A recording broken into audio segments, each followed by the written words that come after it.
এটি নিউজ দেখছেন দুপুর 12টা নিউজ আওয়ারে আমন্ত্রণ জানাচ্ছি। সঙ্গে আছি আমি ফারহিন টুম্পা। শুনছিলেন সংবাদ শিরোনাম, এবারে বিস্তারিত। নরসিংদীতে রায়পুর আর কোমলপুরে ট্রেনে কাটা পড়ে 5 জনের মৃত্যু হয়েছে। সকালে মেথিকান্দা স্টেশনের আউটার লাইনে এই মর্মান্তিক দুর্ঘটনা ঘটে। পুলিশ জানায়, রেল লাইনের পাশে ট্রেনে কাটা ছিন্ন বিচ্ছিন্ন 5টি মৃতদেহ দেখতে পান স্থানীয়রা। খবর পেয়ে তারা মৃতদেহগুলো উদ্ধার করেন। নিহতদের সবাই পুরুষ। তাৎক্ষণিক তাদের নাম পরিচয় জানা যায়নি। ধারণা করা হচ্ছে চট্টগ্রাম থেকে ছেড়ে আসা চিটাগাং মেইল ট্রেনে কাটা পড়ে তাদের মৃত্যু হয়েছে। তবে কিভাবে এতজন মানুষ ট্রেনে কাটা পড়ে মারা গেলেন তা স্পষ্ট নয়। ঘটনা তদন্ত করছে পুলিশ।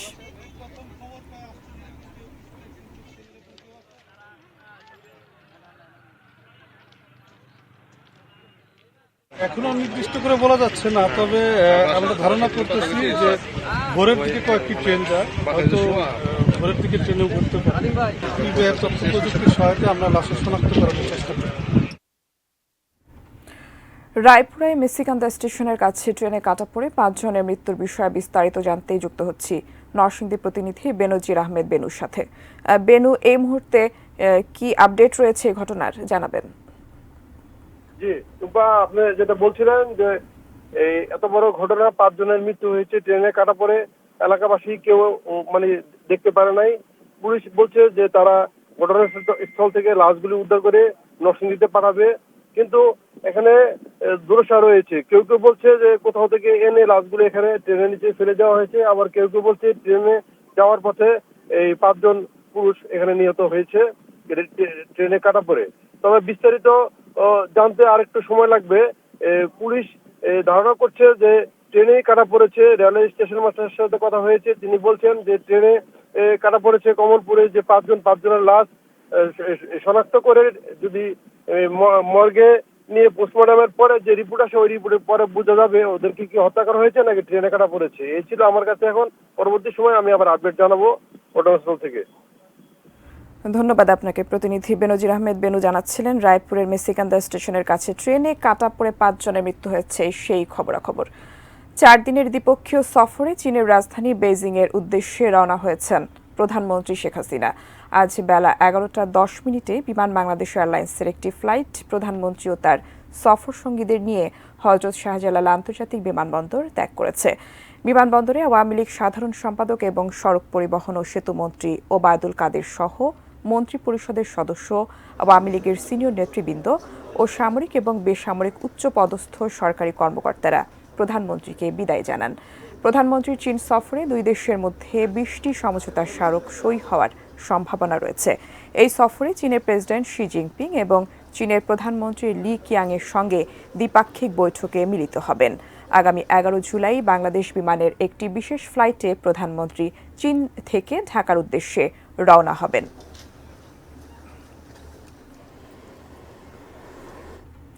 এবারে business news presented by Pubali bank PLC.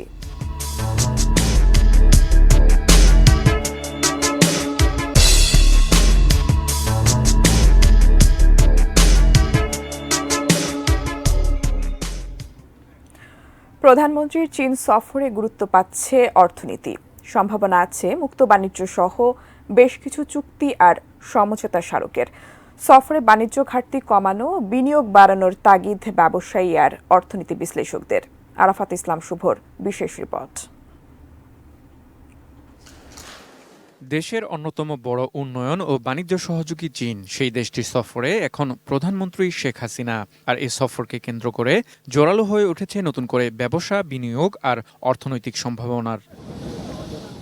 এই সফরে বাণিজ্য ও বাজেট সহায়তা এবং বিভিন্ন প্রকল্প বাস্তবায়নের জন্য 700 কোটি মার্কিন ডলার ঋণ চাইতে পারে বাংলাদেশ। সম্ভাবনা আছে 20টিরও বেশি চুক্তি ও সমঝোতা স্মারকের। বিশেষ করে 2 দেশের মধ্যে মুক্ত বাণিজ্য চুক্তি গুরুত্ব পাচ্ছে। বাংলাদেশ বছরে প্রায় 23 বিলিয়ন ডলারের পণ্য আমদানি করে চীন থেকে, যার বিপরীতে রপ্তানি করে মাত্র $1.25 বিলিয়ন।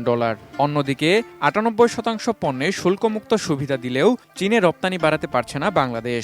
ফলে বিশাল এই বাণিজ্য ঘাটতি কমাতে কার্যকরী ভূমিকা নেওয়ার তাগিদ দিচ্ছেন অর্থনীতিবিদরা। যে আমাদের উৎপাদনশীল খাতের জন্য ক্যাপিটাল দরকার, সেই ক্যাপিটাল আমরা চীন থেকে আনতে পারি। যদি আনি তাতে আমদানি বাড়লো, কিন্তু ওটা দিয়ে যে উৎপাদন হবে এবং ওটা যে এক্সপোর্ট হবে সেটা দিয়ে আবার ঘাটতিটা কমবে, এবং সেক্ষেত্রে ডলারের ক্রাইসিসটা প্রধান বাইন্ডিং ক্রাইসিস হবে না। এই জিনিসটাই আমাদের এক্সপ্লোর করতে হবে। চীন থেকে শুধু পণ্য আমদানিই নয়, চীন বাংলাদেশের বড় বিনিয়োগকারীও। সুযোগ আছে সেই বিনিয়োগের পরিমাণ আরও বাড়ানোর। তাই এটা কাজে লাগাতে পদক্ষেপ নেওয়ার পরামর্শ ব্যবসায়ীদের। মোর দেন 70% ওয়ার্ল্ড মার্কেটে কিন্তু এই ম্যানমেড ফাইবারের পোশাকের চাহিদা, আমরা এই জায়গাটাতে পিছিয়ে আছি।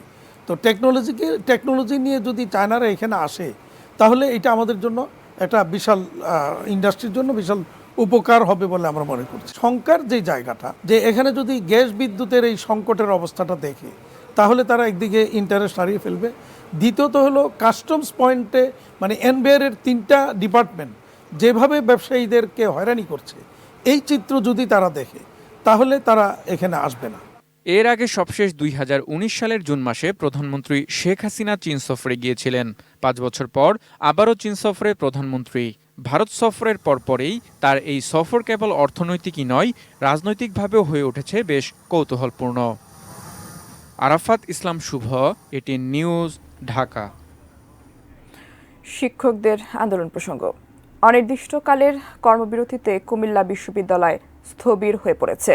সর্বজনীন পেনশন স্কিমের প্রজ্ঞাপন বাতিল না হওয়া পর্যন্ত এই কর্মবিরতি পাবলিক বিশ্ববিদ্যালয়গুলোর কেন্দ্রীয় সংগঠনের সিদ্ধান্ত অনুযায়ী চলবে বলে জানিয়েছেন শিক্ষকরা। কুমিল্লা বিশ্ববিদ্যালয় থেকে এই বিষয়ে বিস্তারিত জানাতে সরাসরি যুক্ত হচ্ছেন প্রতিনিধি আনোয়ার হোসাইন। আনোয়ার, আজকের কর্মসূচি সম্পর্কে জানাবেন, শিক্ষকরা কি কি কর্মসূচি নিয়েছেন এবং সেই সাথে একাডেমিক কার্যক্রম যে ব্যাহত হচ্ছে সেই ক্ষেত্রে তারা কি বলছেন? জি টুম্পা, আমি আজকে আছি কুমিল্লা বিশ্ববিদ্যালয়ের প্রশাসনিক ভবনের ঠিক এই জায়গাটাতে।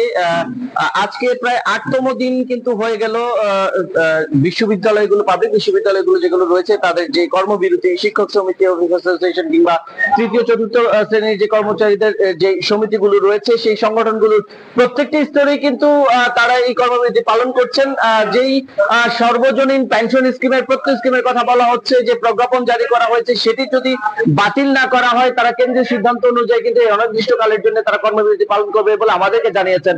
একটি বিষয় এখানে থেকে যায় যে এই কর্মবিরতির কারণে কিন্তু বলা যায় যে এই বিশ্ববিদ্যালয়গুলো একদম স্থবির হয়ে পড়েছে, ক্লাস হচ্ছে না, কোন রকম দাপ্তরিক কাজ হচ্ছে না। আমরা যখন কথা বলেছি এখানকার শিক্ষার্থীদের সঙ্গে, তারা বলছেন যে তারা কিন্তু আবার সেশন জটের আশঙ্কা করছেন। তবে এই ক্ষেত্রে শিক্ষক কিংবা অফিসার যারা রয়েছেন তারা কিন্তু বলছেন যে এই যে কর্মবিরতি, তার কর্মবিরতির পরেই যদি সরকারের সদিচ্ছা থাকে, একটি ভালো পদক্ষেপ যদি আসে, তারা যদি প্রজ্ঞাপনটি বাতিল করে দেয় তারা কিন্তু কর্মস্থলে ফিরে আসবেন এবং সেশন যেটা যেন না পড়ে এই ক্ষতিটা যেন পুষিয়ে আনা যায়, তারা কিন্তু সেই ক্ষেত্রে সব রকম ব্যবস্থা নেবেন বলে আমাদেরকে জানিয়েছেন। তবে কিন্তু বারবারই বলা যায় যে শিক্ষার্থীরা কিন্তু আশঙ্কা করছেন যে তারা সেশন জটে পড়বেন। আর এখান থেকে আমাদেরকে জানানো হয়েছে যে কেন্দ্রীয় সিদ্ধান্ত অনুযায়ী তাদের যে অনির্দিষ্টকালের জন্য কর্মবিরতি রয়েছে সেটি কিন্তু যতক্ষণ না পর্যন্ত সরকারের পক্ষ থেকে কোনো ভালো বার্তা আসবে কিংবা এই প্রজ্ঞাপন বাতিলের বিষয়ে কোন রকম পদক্ষেপ না নেওয়া হবে, তারা কিন্তু কেন্দ্রীয় সিদ্ধান্ত অনুযায়ী এই অনির্দিষ্টকালের জন্য কর্মবিরতি পালন করে যাবেন। পাশাপাশি তারা কর্মস্থলে ফিরবেন না। বলা যায় যে একরকম এখন বন্ধ থাকলে বিশ্ববিদ্যালয়গুলো যে অবস্থায় রয়েছে, বন্ধই থাকার অবস্থায় কিন্তু বিশ্ববিদ্যালয়গুলো কোন রকম কাজ হচ্ছে না, দপ্তরে কোন রকম কেউ যাচ্ছে না। তো বলা যায় যে কোন রকম কোন কাজের পরিস্থিতি এখানে নেই আসলে। তো তারা অপেক্ষা করছেন কখন সেই শুভবার্তা সরকারের পক্ষ থেকে আসবে, আর কেন্দ্রীয় ভাবে তাদের সিদ্ধান্ত আসলে তারা এই কর্মস্থলে ফিরে যাবেন বলে আমাদেরকে জানিয়েছে। তো এই ছিল কুমিল্লা বিশ্ববিদ্যালয় থেকে আমার কাছে কর্মবিরতির অবস্থা তার সর্বশেষ। আপনাকে ধন্যবাদ। দর্শক, কুমিল্লা বিশ্ববিদ্যালয় থেকে জানাচ্ছিলেন সহকর্মী আনোয়ার হোসাইন। কোটা বিরোধী আন্দোলন প্রসঙ্গ। কোটা পদ্ধতি সংস্কারের দাবিতে রাজশাহী বিশ্ববিদ্যালয়ের প্যারিস রোডে জড়ো হয়েছেন শিক্ষার্থীরা। সেখানে রয়েছেন সহকর্মী বুলবুল হাবিব, সরাসরি যুক্ত হচ্ছি তার সাথে। বুলবুল, শিক্ষার্থীরা আসলে কি বলছেন? আপনি রয়েছেন সেখানে, তাদের সাথে নিশ্চয়ই কথা বলেছেন, কি বলছেন তারা? আসলে রাজশাহী বিশ্ববিদ্যালয়ের শিক্ষার্থীরা রাজশাহী বিশ্ববিদ্যালয়ের যে কৃষি অনুষদ রয়েছে, অনুষদের পাশে জামালপুর এটা রেলপথ, তারা সেই রেলপথটা অবরোধ করেছেন এবং এই যে রেলপথ অবরোধ করেছেন এবং আমরা দেখছি যে রাজশাহী বিশ্ববিদ্যালয়ের শিক্ষার্থীরা বেলা 11টার দিকে তারা প্যারেড রোডে তারা সেখানে জমায়েত হন এবং সেখান থেকে বিশ্ববিদ্যালয়ের বিভিন্ন হল থেকে শিক্ষার্থীরা খণ্ড খণ্ড মিছিল নিয়ে জমায়েত হওয়ার মধ্য দিয়ে তারপর সেখান থেকে একটা সম্মিলিতভাবে একটা মিছিল নিয়ে তারা এই এই কৃষি অনুষদের পাশে, বিশ্ববিদ্যালয় কৃষি অনুষদের পাশে রেলপথ অবরোধ করেছেন। এবং এখানে কিন্তু আমরা দেখছি যে মানে সহস্রাধিক শিক্ষার্থীরা তারা এখানে জমায়েত হয়েছেন এবং তারা একটাই দাবি করছেন যে আসলে তাদের কোটা পদ্ধতি বাতিল করতে হবে এবং কোটা পদ্ধতি বাতিল করে শিক্ষার্থীদেরকে মেধার ভিত্তিতে যে নিয়োগ, সেই নিয়োগের পথটাকে সুনিশ্চিত করতে হবে, এটা কিন্তু বলছেন তারা। আমরা যেমন কোটা আন্দোলনের অন্যতম সংগঠক শিকুল্লাহ মুহিত, তার সাথে কথা বলেছিলাম। তিনি সরকারি চাকরির সকল কোটা বাতিল করে উল্লিখিত গোষ্ঠী ও বিশেষ চাহিদা সম্পন্নদের জন্য কোটাকে ন্যূনতার ভিত্তিতে ন্যূনতম পর্যায়ে সংসদে আইন পাস করে কোটা পদ্ধতিতে সংস্কার হবে, এই দাবির কথা তিনি বলেছেন। এখন দেখছি যে শিক্ষার্থীরা যে আন্দোলন করছেন, সেই আন্দোলনের মধ্য দিয়ে কিন্তু তারা তাদের যে দাবি, সেই দাবিকেই তুলে ধরছেন এবং তারা তাদের যে আন্দোলন, সেই আন্দোলন চালিয়ে যাবেন এবং সেটাকে বলছেন যে তারা তাদের দাবি পূরণ না হওয়ার পর্যন্ত তাদের যে আন্দোলন, সেই আন্দোলনটাকে তারা যাবেন। তো আপনি একটু বলবেন যে আসলে আপনাদের যে আন্দোলন নিয়ে একটু মানে দাবি। আমরা কোটা সংস্কার আন্দোলন করতেছি। 18 যে পরিপত্রটা পুনর্বহাল করার জন্য আমরা এই আন্দোলন করতেছি।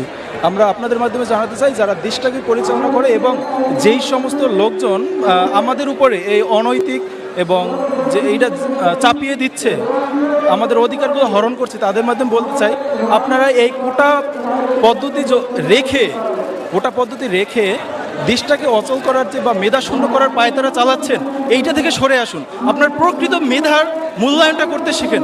দেশটাকে আপনারা মেধাহীন করেন না। দেশ থেকে যে মেধা পাচারটা হচ্ছে, আসলে কেন হচ্ছে? এই যে আপনারা মেধাবীদের মূল্যায়ন করতেছেন না, মেধার জায়গায় আপনারা কোটাটাকে বসাচ্ছেন এবং কোটার জায়গায় মেধা নিয়ে যাবেন। ধন্যবাদ আপনাকে। আসলে শিক্ষার্থীরা যেহেতু এখানে এলাকাটাতে আন্দোলন করছেন এবং নানা ধরনের স্লোগানের মধ্য দিয়ে তারা তাদের দাবিকে তুলে ধরছেন আসলে, তো এদের আন্দোলন আসলে কতক্ষণে রেলপথ অবরোধ চলে এটা।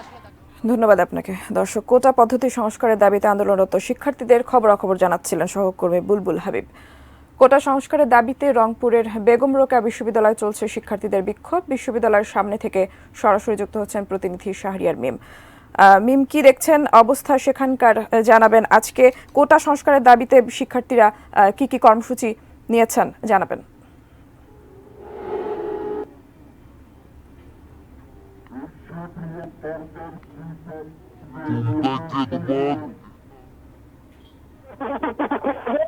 রংপুরের মদন মোড়ে এই মুহূর্তে অবস্থান নিয়েছেন, আর যার ফলে রংপুরের সাথে যে ঢাকা যে মহাসড়কটি যে যোগাযোগ কিন্তু এই মুহূর্তে বন্ধ রয়েছে। শুধু ঢাকা না, এদিকে গ্রাম, লালমনিরহাট এবং যে পঞ্চমের স্বাধীন দেখাগুলো কিন্তু এই মুহূর্তে যানবাহন চলাচল বন্ধ রয়েছে।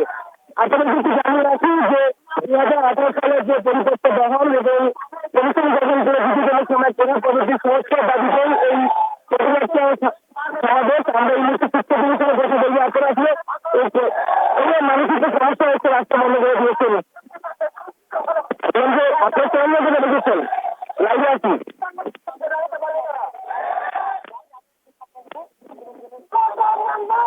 আচ্ছা, এখানে তো আপনারা আজকে আসলেন।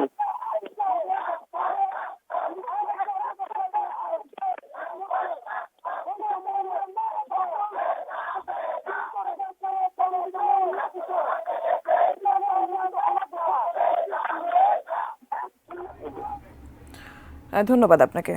দর্শক, সহকর্মী শাহরিয়ার মিম জানাচ্ছিলেন কোটা সংস্কারের দাবিতে রংপুরের বেগম রোকেয়া বিশ্ববিদ্যালয়ের শিক্ষার্থীদের বিক্ষোভ নিয়ে। ঢাকা বিশ্ববিদ্যালয়ে চলছে শিক্ষক কর্মকর্তা কর্মচারীদের কর্মবিরতি। সেখানে রয়েছেন সহকর্মী সাদিয়া ন্যান্সি, সরাসরি যুক্ত হচ্ছি তার সাথে। সাদিয়া ন্যান্সি, এই মুহূর্তে আসলে কোনো বিবৃতি চলছে কিনা সেটা জানতে চাই, এবং টানা 8ম দিনে গড়িয়েছে এই কর্মবিরতি, কি খবর দেখছেন সেখানকার পরিস্থিতি জানাবেন। আমরা যেখানে ছিলাম আমরা ডিফারেন্স দেখিয়ে আমরা কর্মসূচি পালন করেছি, আমরা বিবৃতি দিয়েছি, আমরা সাংবাদিক সম্মেলন করেছি, আমরা মাননীয় শিক্ষামন্ত্রী প্রতিমন্ত্রীর সাথে দেখা করেছি, শিক্ষা সচিবের সাথে দেখা করেছি, শিক্ষা উপদেষ্টার সাথে কথা বলেছি। আমরা ওনাদেরকে বলেছি যে আমরা 3.5 মাস পর আমরা আন্দোলনে যাব। আমরা আন্দোলনে যখনই আমরা 2 ঘন্টা কর্মবিরতি করে ওয়ার্নিং দিয়েছি, এরপরে আমরা অর্ধ দিবস কর্মবিরতি পালন করেছি সবগুলো বিশ্ববিদ্যালয় 3 দিন। এরপরে 30শে জুন আমরা পূর্ণ দিবস কর্মবিরতি পালন করেছি, প্রেস ব্রিফিং করেছি, কিন্তু আমরা বলেছি যে পরীক্ষাগুলো তখন ছিল আমাদের মধ্যে, পরীক্ষা বর্জন আমরা করি নাই। 1 জুলাই থেকে আমরা লাগাতার কর্মসূচি চালিয়ে যাচ্ছি। আপনারা এই যে আপনাদের মিডিয়ার মাধ্যমে, পত্রিকার মাধ্যমে আপনারা এত সুন্দরভাবে আমাদের কর্মসূচি জাতির সামনে উপস্থাপনা করেছেন, আমরা সত্যি আপনাদের নিকট কৃতজ্ঞ। আপনারা নিরলস পরিশ্রম করছেন আমাদের জন্য, জাতির জন্য, যাদের বিবেক শিক্ষকরা তাদের পক্ষে। কিন্তু দুঃখজনক হলো সত্য, 2-1টা মিডিয়া মাঝে মাঝে এমন লোকদেরকে মিডিয়াতে নিয়ে আলোচনা করেন, সেটাও ঠিক না। ঢাকা বিশ্ববিদ্যালয়ে চলছে শিক্ষক কর্মকর্তা কর্মচারীদের কর্মবিরতি। সে প্রসঙ্গে জানাচ্ছিলেন সহকর্মী সাদিয়া নান্সি। বন্যা পরিস্থিতির খবর। কুড়িগ্রামের ব্রহ্মপুত্র, ধরলা ও দুধকুমার নদের পানি আজও বিপদসীমার উপর দিয়ে প্রবাহিত হচ্ছে, ফলে জেলায় বন্যা পরিস্থিতি অপরিবর্তিত রয়েছে। কুড়িগ্রামের পাঁচগাছি এলাকা থেকে বিস্তারিত জানিয়েছেন সহকর্মী ইউসুফ আলমগীর।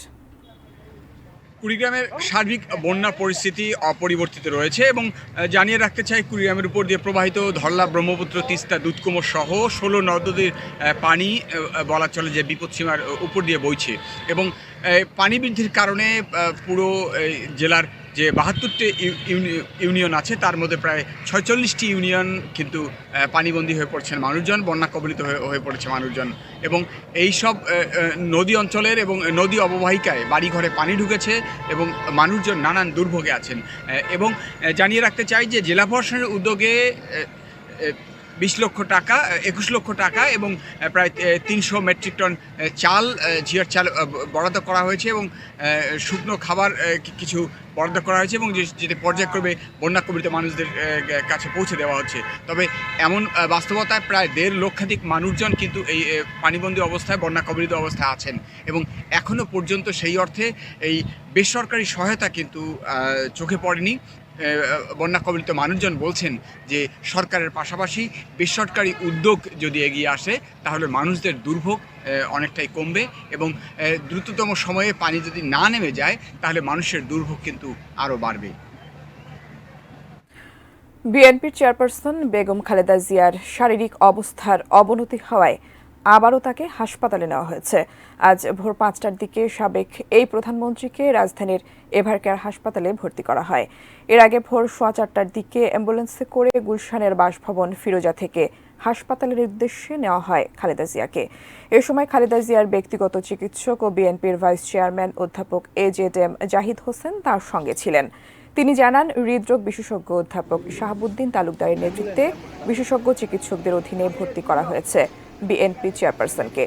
এভারকেয়ার হাসপাতালে 11 দিন চিকিৎসা নেওয়ার পর গত 2 জুলাই বাসায় ফেরেন তিনি। হঠাৎ শ্বাসকষ্ট বেড়ে যাওয়ায় চিকিৎসকদের পরামর্শে 21 জুন দিবাগত রাত 3:30টার দিকে এভারকেয়ার হাসপাতালের সিসিইউতে ভর্তি করা হয় খালেদা জিয়াকে। 23 জুন তার হৃদযন্ত্রে পেসমেকার বসানো হয়। 78 বছর বয়সী বিএনপি চেয়ারপারসন বেগম খালেদা জিয়া দীর্ঘদিন ধরে লিভার সিরোসিস, হার্ট, ডায়াবেটিস ও কিডনি সহ নানা রোগে ভুগছেন। ডেঙ্গুতে সবচেয়ে ঝুঁকিপূর্ণ শিশুরা। শিশুদের ডেঙ্গুর জন্য 6 থেকে 16 বছর বয়সীদের টিকার অনুমোদন দিয়েছে বিশ্ব স্বাস্থ্য সংস্থা। ঝুঁকিপূর্ণ এলাকায় বসবাসকারীদের জন্য এই টিকার অগ্রাধিকার দেওয়ার কথাও বলেছে সংস্থাটি। বিশেষজ্ঞরা বলছেন, ডেঙ্গুর টিকার জন্য তোড়জোড় বাড়ানো উচিত বাংলাদেশের। আরও জানাচ্ছেন নাজিয়া আফরিন। দীর্ঘ 2 যুগ ধরে ডেঙ্গুর সঙ্গে বসবাস বাংলাদেশে। গত বছর ডেঙ্গুতে আক্রান্ত ও মৃত্যুর সংখ্যায় রেকর্ড গড়ে দেশে। এবছর এখন পর্যন্ত আক্রান্তের সংখ্যা কম হলেও মৃত্যুর সংখ্যা বেশি। হাসপাতালে ভর্তি রোগীদের মধ্যে শিশুদের সংখ্যা প্রায় 20%। শিশু এবং পূর্ণবয়স্করা পাশাপাশি, কেউ কারোর চেয়ে কম আসতেছে না, দুটোই সমান সমান প্রায়। কোনো দিন যেমন আজকে শিশুর 2টা বাচ্চা কম আছে, অন্য দিনে তো 2টি অ্যাডাল্ট বাচ্চা কম থাকে, অ্যাডাল্ট রোগী কম থাকে, কিন্তু অ্যাভারেজে 50-50। নারী পুরুষের মধ্যে পুরুষের সংখ্যা একটু বেশি, আর বাচ্চা প্রায় 20%। যে পেশেন্ট আছে তার 20% হচ্ছে বাচ্চা, মানে 10 বছরের নিচে আর কি, যাদের বয়স। ডেঙ্গু রোগের কোনো সুনির্দিষ্ট চিকিৎসা নেই। বিশেষ করে শিশু, গর্ভবতী নারী ও নানা রোগে ভোগা বয়স্কদের জন্য ডেঙ্গু ভয়ঙ্কর পরিণতি ডেকে আনতে পারে। গত বছর ডেঙ্গু প্রতিরোধে ট্রায়াল পরবর্তী একাধিক টিকার পরামর্শ দিয়েছিল বিশ্ব স্বাস্থ্য সংস্থা। চলতি বছর সম্প্রতি ঝুঁকিপূর্ণ এলাকায় ডেঙ্গু টিকা দেওয়ার জন্য অনুমোদন দিয়েছে সংস্থাটি। জাপানের তাকেদা ফার্মাসিউটিক্যালস কোম্পানির তৈরি ডেঙ্গু প্রতিরোধী টিকা ব্যবহারের জন্য অনুমোদন দিয়েছে বিশ্ব স্বাস্থ্য সংস্থা। কিউদেঙ্গা নামের টিকাটি ডেঙ্গু ভাইরাসের 4টি ধরনের বিরুদ্ধে কার্যকর। 6 থেকে 16 বছর বয়সীদের জন্য এই টিকা, তবে জটিল রোগে আক্রান্ত বয়স্কদেরও দেওয়া যাবে এই টিকা। 16 বছরের যারা আপনার বয়সের তাদের জন্য রিকমেন্ডেড, কিন্তু যদি দেখা যায় যে যারা কোমরবিড সিচুয়েশনে আছে, যেমন কারো হয়তো বা ডায়াবেটিস আছে বা কারো হয়তো বা ক্যান্সার থাকতে পারে, এইসব রোগীর ক্ষেত্রে কিন্তু এটা 60 বছর পর্যন্ত এই ভ্যাকসিনটা দেওয়ার ব্যাপারে রিকমেন্ডেড করেছে WHO। বাংলাদেশে ওষুধ প্রস্তুতকারী প্রতিষ্ঠানগুলো এগিয়ে এলে ডেঙ্গু টিকা জনসাধারণের জন্য সহজলভ্য হবে বলে মনে করছেন সংশ্লিষ্টরা। যেহেতু ডেঙ্গু রোগের কোনো ওষুধ নেই, আমাদেরকে প্রতিকার করা ছাড়া কোনো উপায় নেই, এবং প্রতিকার করার দুইটি উপায়, একটি হচ্ছে যে আমাকে মশক নিধন করতে হবে অথবা আমাকে ভ্যাকসিন দিতে হবে। সেক্ষেত্রে যদি সরকার অনুমোদন দেয় তাহলে খুব দ্রুত গতিতে ব্যক্তিগত পর্যায়ে হলেও ভ্যাকসিন আপনার চালু করা উচিত বা ভ্যাকসিন মানুষকে ভ্যাকসিন দেওয়া উচিত। Nazia Afrin, ATN news, Dhaka. প্রান্তিক পর্যায়ে সেবার মান বাড়ানো যায়নি, সে কারণে বড় হাসপাতালগুলোতে চাপ বেশি, বললেন স্বাস্থ্যমন্ত্রী ডক্টর সামন্তলাল সেন।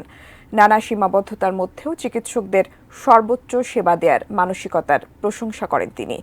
সকালে রাজধানীর স্যার সলিমুল্লাহ মেডিকেল কলেজ হাসপাতাল পরিদর্শন শেষে এ কথা বলেন তিনি। মিডফোর্ড হাসপাতাল নামে পরিচিত এই মেডিকেল কলেজ ও হাসপাতালে শিক্ষার্থীদের জরাজীর্ণ হোস্টেলগুলোর যত দ্রুত সম্ভব সংস্কারের নির্দেশ দেন স্বাস্থ্যমন্ত্রী।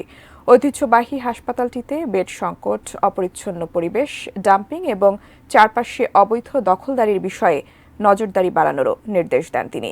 স্যার সলিমুল্লাহ মেডিকেল কলেজ পরিদর্শন শেষে হাসপাতালের বাইরের ফার্মেসি ও একটি প্রাইভেট ক্লিনিক ঘুরে দেখেন মন্ত্রী এবং নিম্নমানের স্বাস্থ্যসেবা দেয়ায় ক্লিনিকটির বিরুদ্ধে ব্যবস্থা নেবার নির্দেশ দেন।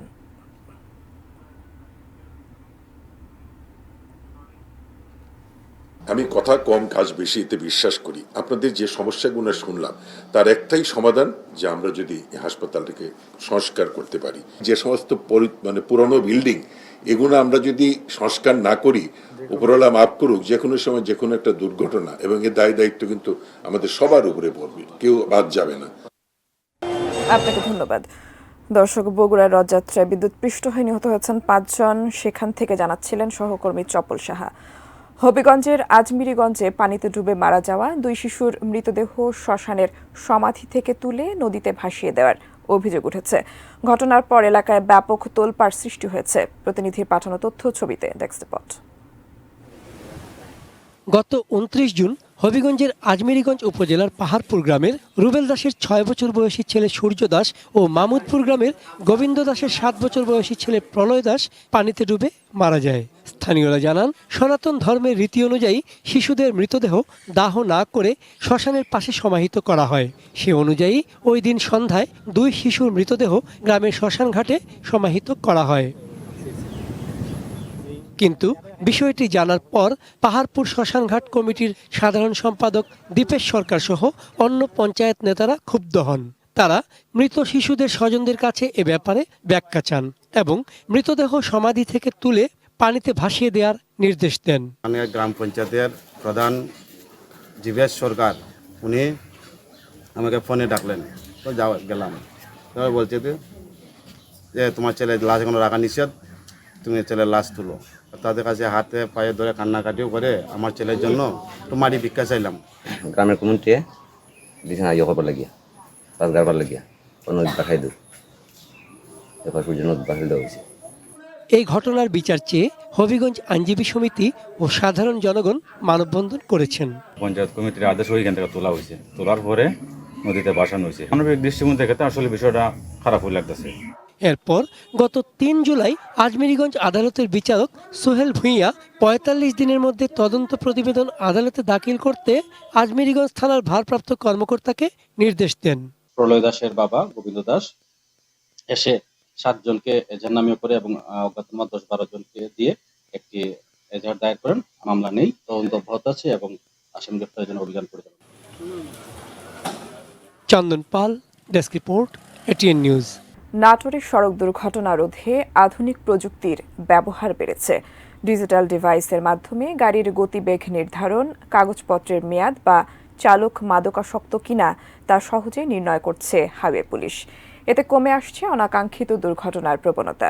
নাটোর প্রতিনিধি বোরহানুদ্দিন বনির তথ্য ছবিতে ডেস্ক রিপোর্ট। নাটোর জেলায় মোট 4টি মহাসড়ক, যার দৈর্ঘ্য প্রায় 120 কিলোমিটার। এই মহাসড়কগুলো দিয়ে প্রতিদিন হাজার হাজার বাস, ট্রাক, পিকআপ সহ বিভিন্ন গাড়ি চলাচল করে। এর মধ্যে বনপাড়া হাটিকুমরুল সড়কটি অন্যতম গুরুত্বপূর্ণ মহাসড়ক।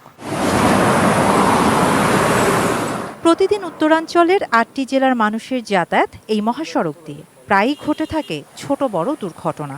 নেশাগ্রস্ত ও অনভিজ্ঞ চালক এবং নিয়ম না মেনে গাড়ি চালানোই এর প্রধান কারণ বলে জানান স্থানীয়রা। পরিস্থিতি রোধে আধুনিক প্রযুক্তি ব্যবহার করছে নাটোর পুলিশ। যেখানে আস্তে চালান লেবি সেখানে আস্তে চালাচ্ছে না, জোরে চালাচ্ছে, আর যেখানে জোরে চালান লেবি সেখানে আস্তে চালাচ্ছে। অনেক ড্রাইভার আছে অদক্ষ, যেগুলোর বয়স হয়নি, তারাও কিন্তু ড্রাইভিং করতেছে।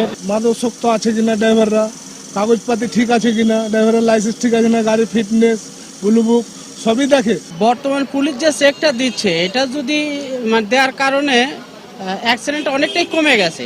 গাড়ির গতিবেগ নির্ধারণ, ফিটনেস, লাইসেন্স সহ সব ধরনের পরীক্ষার ব্যবস্থা নাটোর হাইওয়ে পুলিশের আছে।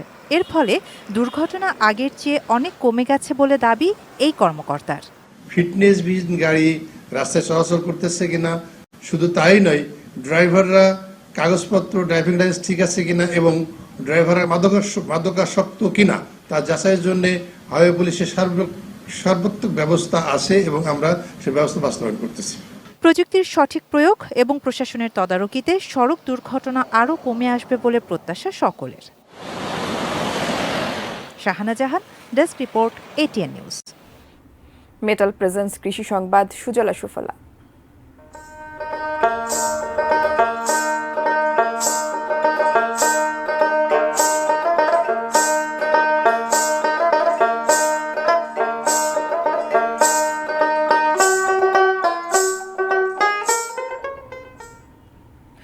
একসময় ব্যাট বল নিয়েই যার সময় কাটত সেই সোহেল রানা এখন সফল ফল চাষী।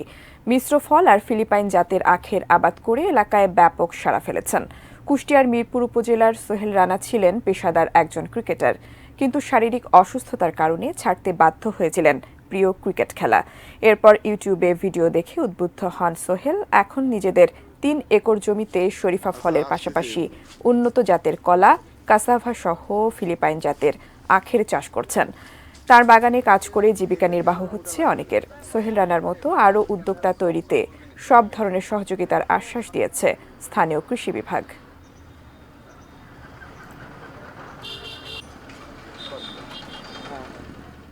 সব অনুমান ভুল প্রমাণ করে ফ্রান্সের আগাম জাতীয় নির্বাচনে দ্বিতীয় রাউন্ডের শেষে জয়ের পথে বামপন্থীরা। বুথ ফেরত সমীক্ষার রিপোর্ট অনুযায়ী বামপন্থীরা পেতে পারে 187 থেকে 198টি আসন। দ্বিতীয় স্থানে প্রেসিডেন্ট এমানুয়েল মাখর দলের নেতৃত্বে তৈরি জোট, তারা পেতে পারে 161 থেকে 169টি আসন।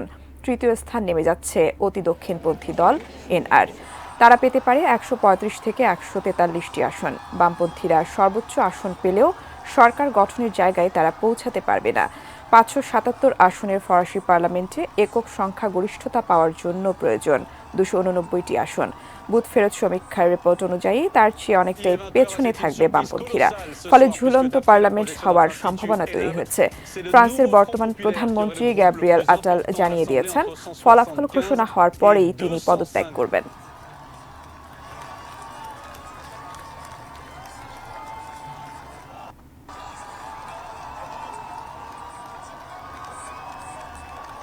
Il est 20h et c'est une surprise colossale ce soir puisque d'après la...